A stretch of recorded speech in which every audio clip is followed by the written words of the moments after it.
But today, the technology-driven police department is such unprecedented revolution has taken place.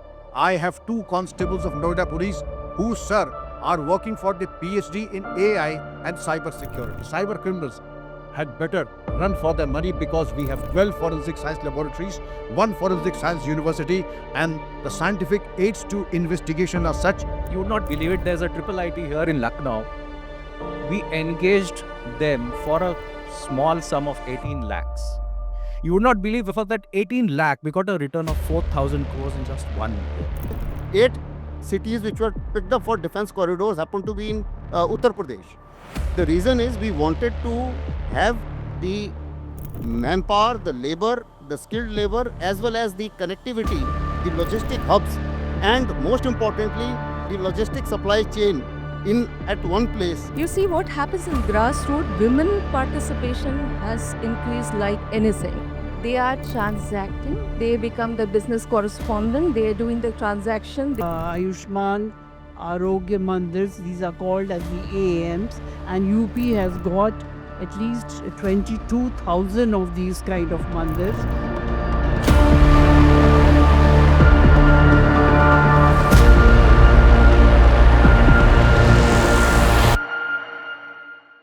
All right, welcome back.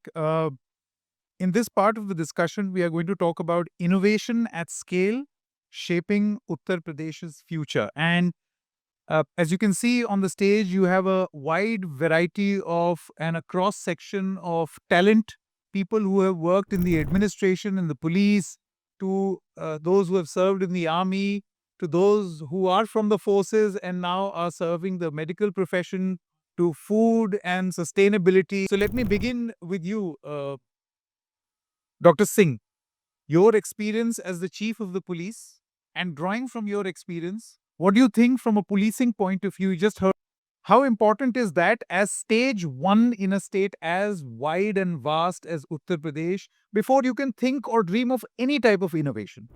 Till as late as 2010, when I was the DGP, the only technology that we were introduced to was the indigenous lie detector, that was a lathi.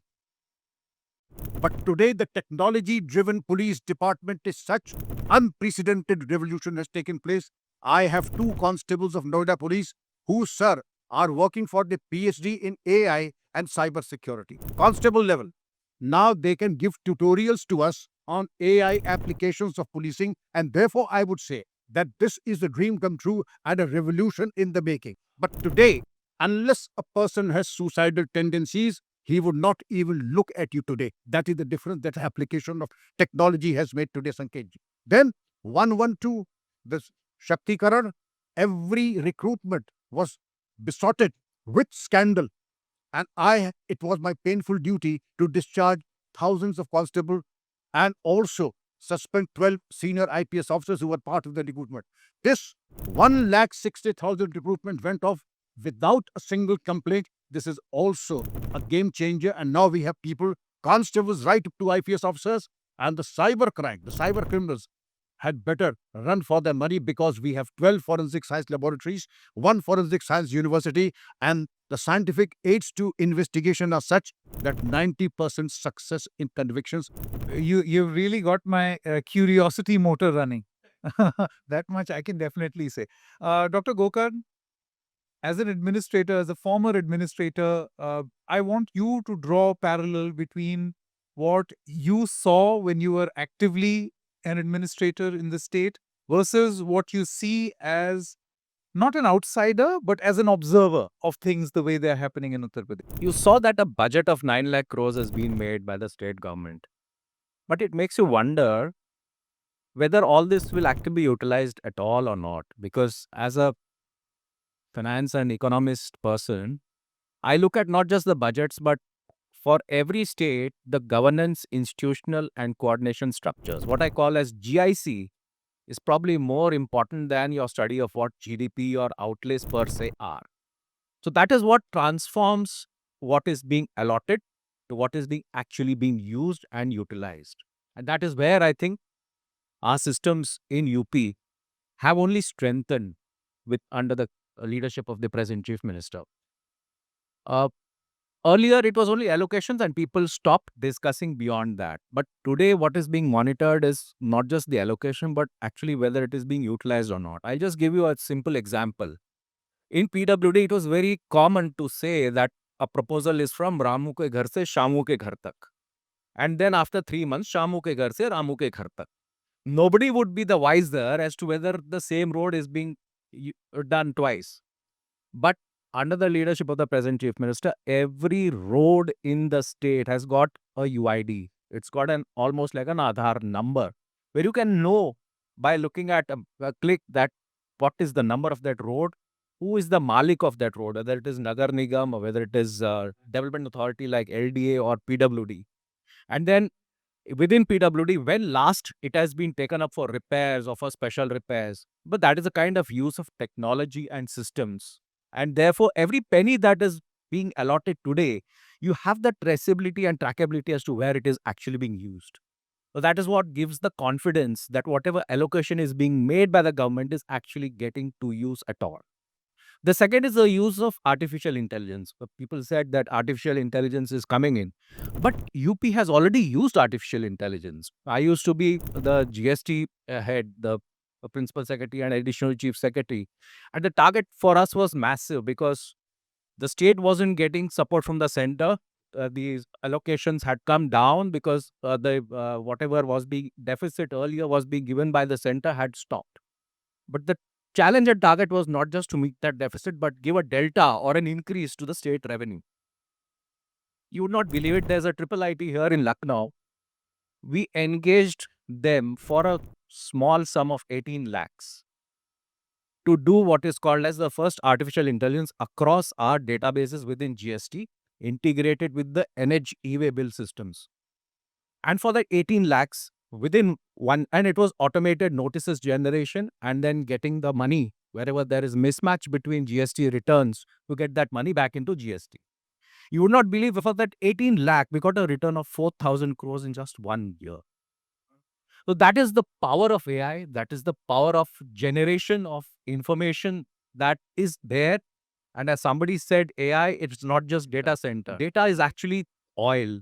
And the richest oil or richest data is actually with government. We should know what to use it for and how we transform it. Thank you. Major General Asthana, from a strategic security perspective, because that is your area of expertise, I want to know how do you look at, since Dr. Gokhan spoke about the use of artificial intelligence and how AI Pragya is being used effectively in Uttar Pradesh, how can AI and various tech innovations be leveraged to strengthen disaster management systems in Uttar Pradesh and many other healthcare systems in Uttar Pradesh? What would you like to say? Okay, before I answer your question, thanks to TOI for giving me an opportunity to give out my views.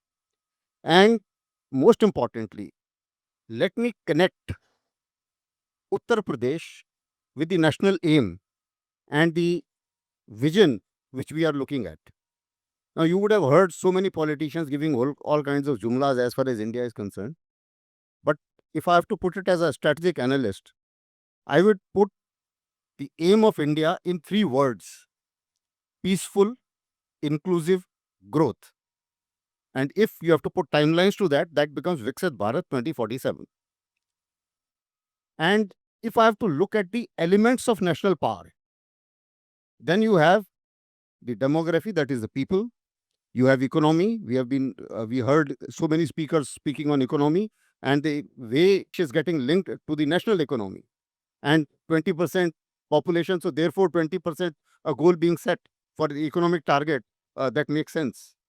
Similarly, then you have the military, you have technology, you have information, you have a whole lot of other elements of national power. But let me now concentrate and come to your question.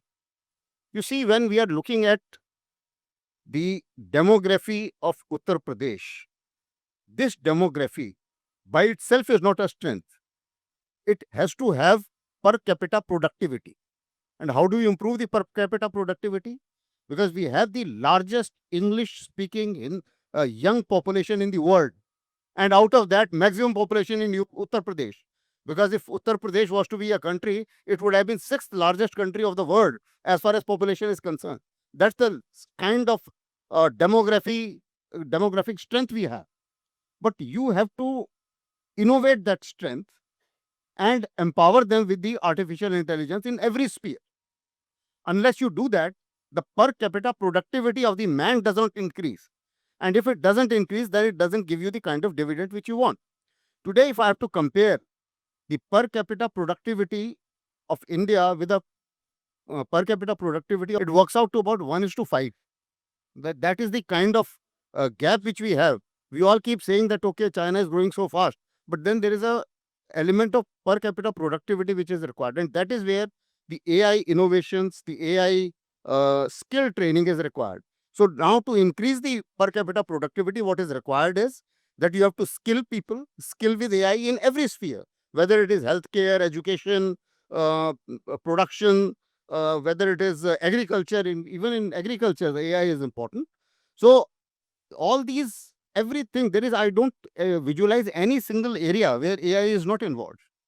And in that, when we skill, then we also need to increase the skill of the already people who have some kind of skill to upskill them. So it is skilling, upskilling, and reskilling. And with that, you increase the per capita productivity. Now, coming on to a little bigger question, which you talked, I mean, a little moving away from that. See, we are looking at Uttar Pradesh in a different manner. Uttar Pradesh as a country, and as a strategic analyst, how I look at it is, this is the hub of communication of the country. You have maximum expressways here. There is no reason why maximum manufacturing should not be here, because you have to match the expressway, the logistics, the logistic hubs, the production, the innovation hubs, and all these should be at the same place. Then only it will move fast. And then, as somebody brought out, some of the panelists brought out in the earlier sessions, that you bring down the cost of logistics. Today, if the cost of logistics is 7 units in India, it is maybe, I would say, if it is 7 units in China, as was mentioned in the example given in the morning, it would be about double in India, which can be reduced much lower. And that if you co-locate everything. So therefore, these AI hubs also have to come up. The innovation hubs have to come up. We have to have, and if you look at the defense corridors, now one of the reasons why so many people ask us as to why 8 cities which were picked up for defense corridors happen to be in Uttar Pradesh. The reason is we wanted to have the manpower, the labor, the skilled labor, as well as the connectivity, the logistic hubs, and most importantly, the logistic supply chain in at one place, so that it connects everything, and therefore it becomes firstly seamless and secondly cost effective. So that is why most of the defense logistic hubs have come up here. And that is why we need skilling. And for that skilling, I think AI is very important, that we need to integrate AI in defense manufacturing in the defense corridors which are coming up in Uttar Pradesh. How nice. That- Dr. Tripathi, let's draw in from your experience as the former DGM of NABARD. I want to know from you what your experience has been and what your observation has been about affecting rural livelihood, particularly that of women in rural Uttar Pradesh. Thank you so much, Sanket. And I thank TOI to make me a member of this panel with so many celebrated speakers, especially Dr. Vikram Singh. So, coming to what you asked, is that there's a very famous quote, but I have something to add to it. They say diversity is a fact, inclusion is an act. And I add transformation is the impact of that act. And I've been the witness in terms of as an observer, as a participant, and as a part of a great organization. I have seen I've been in BIRD, which is a training establishment of NABARD. So we have people from across the country. Earlier, people from Uttar Pradesh had, whenever they share, they have low in confidence. Over the period of years, I've seen how they are confident in front of those who are coming from southern states and other states. They boast of the development which UP is doing. You see what happens in grassroots, women participation has increased like anything. We have those rural women who have been so illiterate. They have never seen the, outside of their home. They are transacting. They become the business correspondent. They are doing the transaction. They are on behalf of bankers. They're also, disseminating information. I see them coming to a different training establishment. So they do post transaction. They not only that, they are, doing a lot of social transformation in terms of those evils in the rural area, maybe dowry deaths or other things. They are negotiating. They are trying to inform people. They're also creating financial literacy among rest of the people. They are ensuring that children are going to the school of the villages. They're also ensuring the schools have teachers and coming on time. So there are so many such experiments which have happened and showing the result at rural area. NABARD with the government of UP has done in terms of skilling, as sir was mentioning. So skilling is that there are the women who are given entrepreneurship training. They're also given market linkages. So we have a stall in the mall facility where they NABARD sanctioned them, facility to be to take their stuff in the mall. So entrepreneurship training, capacity building is what has happened at the level of field. Not only that, digitization has eased them a lot. So they use, those POS machine, and I can share with you just quickly an example of they go different states. I'm talking of women of UP. Initially, they take them as if, what this rural person will come and teach us. But this woman comes, takes the pen on the board and start telling everyone that what exactly is she doing and how she is transacting. She has a POS machine in front of her, and she said, "You have Aadhaar enabled system." So the person says that it can be general manager of anywhere or maybe chief general manager of anywhere. They take initially them very lightly, but then she says, "Tell me, do you want any money?" So they try to test her, and they say, "Okay, you get me 5,000 withdrawal." She does it with confidence, gives them receipt, and then gives them money as well. So that's just one thing that I shared. I have so many things to share, but then given the paucity of time, probably. Thank you so much. How nice for you to share this experience of yours. Major General Datta, you are the Executive Director and CEO of AIMS Gorakhpur. Right. Uh, Thank you. we're discussing, no, you say thank you to me. I have nothing to do in this. No, Apart from I just compliment. I'm thanking you for introducing me to the Yeah. audience. Major General Datta, this whole segment is called innovation, right? So I want to know from you your experience as the head of Games Gorakhpur. What is the innovation that you have deployed, employed, exercised there? Well, innovation in healthcare services would actually mean bringing the healthcare system to the patient. The services should be brought right up to the patient door. So, as AIMS, I have been working in AIMS for the last 1.5 year or so.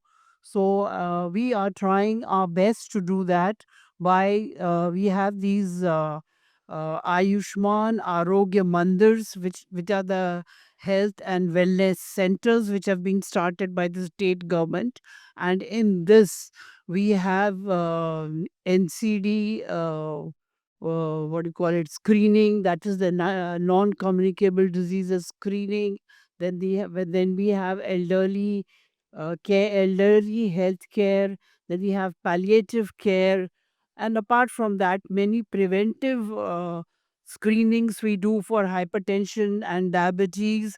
All this is done in these Ayushman Arogya Mandirs. These are called as the AAMs, and UP has got at least 22,000 of these kind of mandirs. So AIMS is also a part of it.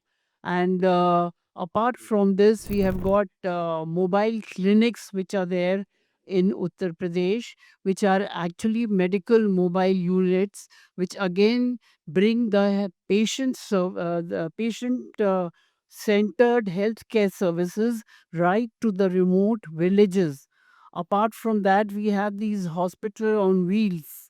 These again, they are very few, but they also have patient-centered services brought to the remotest areas in the state and aims as such things that innovation in total. It means sort of patient care services being brought right up to the uh, patient's door. This is what we do, and we intend to do it by many other means like telemedicine.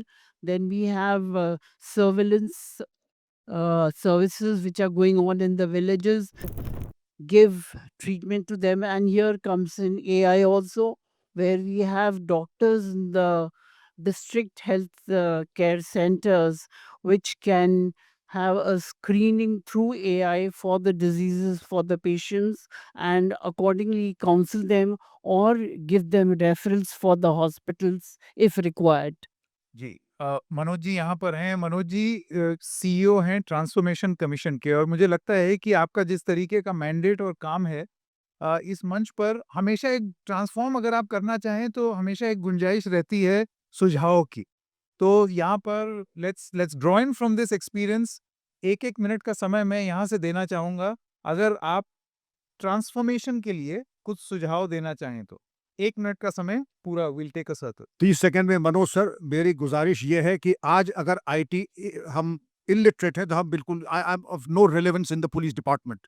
आपने AI introduce किया, आपने machine learning introduce किया, आपने robotics, लेकिन जो futuristic हमारा approach है, 100-200 साल की डकैती में 100 करोड़ की लूट, आज 56,000 की करोड़ की डकैती डिजिटल अरेस्ट साइबर क्राइम की है सर। तो हमें साइबर क्राइम को फोकस करने के लिए अपने पुलिस को एनेबल करना होगा। हर चीज का डेटा है, लेकिन हम लोग हमेशा साइलोज में काम करते आ रहे हैं। We don't talk to each other. अपना डेटाबेस हम लोग शेयर नहीं करते। जैसे माइनिंग का डेटा यदि उठा के जीएसटी में उठा के दे दे, आपको माइनिंग का जो आधा माफिया है वो खत्म हो जाए, कमर फूट जाएगी। तो जो हमारे साइलोज में डेटा है, if we are able to have a system to make these interoperable and talk to one another, तो जो रेवेन्यूज और जो सिस्टम्स हमारे गवर्नेंस के हैं, ये एकदम से ट्रांसफॉर्म हो जाएंगे और इसको करने में बहुत ज्यादा टाइम नहीं लगेगा। समझ गया। तो वो डिजिटल अरेस्ट जो हो रहे हैं, उसको लेकर के आप किस तरीके से अपनी पुलिसिंग को बेहतर करें और डेटा साइलो में ना हो, ये 2 सुझाव यहाँ पर मनोज जी के लिए है। मैंने देख लिया, सर ने खट से कुछ नोट्स भी बना लिए। इसका मतलब आपका सुझाव वहाँ तक पहुँच गया है। जी, मिजनल साहब। एक तो मैं ये बताना चाहूँगा कि हमारे यहाँ नदियाँ हैं उत्तर प्रदेश में, तो ये आईडब्ल्यूटी सिस्टम, इसके ऊपर डेवलपमेंट थोड़ा किया जा सकता है। जब हम लॉजिस्टिक्स की बात करते हैं, तो मुझे लगता है रिवर्स अंडर यूटिलाइज्ड हैं और इनलैंड वाटर ट्रांसपोर्टेशन इसमें गुंजाइश है और इसमें स्कोप भी है अगर देखा जाए तो इसको अब दूसरी चीज़ मैं बताना चाहूँगा कि जो ये आर्टिफिशियल इंटेलिजेंस गवर्नेंस की बात हो रही है, अभी थोड़ा ब्रॉड बेस्ड है। हर एक चीज़ में एआई है तो हर चीज़ को एआई माना जाता है, बट इसको इंस्टीट्यूशनलाइज़ किया जाए। इंस्टीट्यूशनलाइज़ से मेरा मतलब है कि ज़िम्मेवारी होनी चाहिए कि ये इस चीज़ इस एआई के इस एप्लीकेशन के इस सेगमेंट के लिए ये इंस्टीट्यूशन ज़िम्मेवार होगी और इसका ये टाइमलाइन होगा। अगर ये ऐड किया जाए तो मुझे लगता है कि इम्प्लीमेंटेशन और फास्ट हो सकता है। Yeah, just two suggestions within the time given.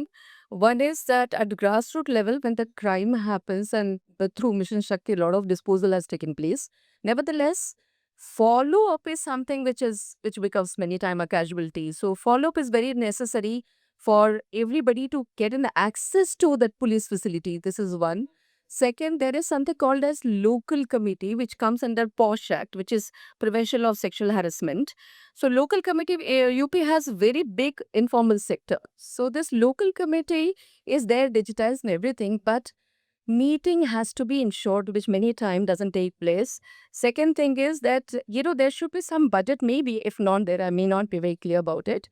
Budget should be allocated with DWCD so that they ensure that this happens. And the awareness about LC and everything should be. Awareness is some mindset change is one, is what I feel should be there. Mrs. Janadatta.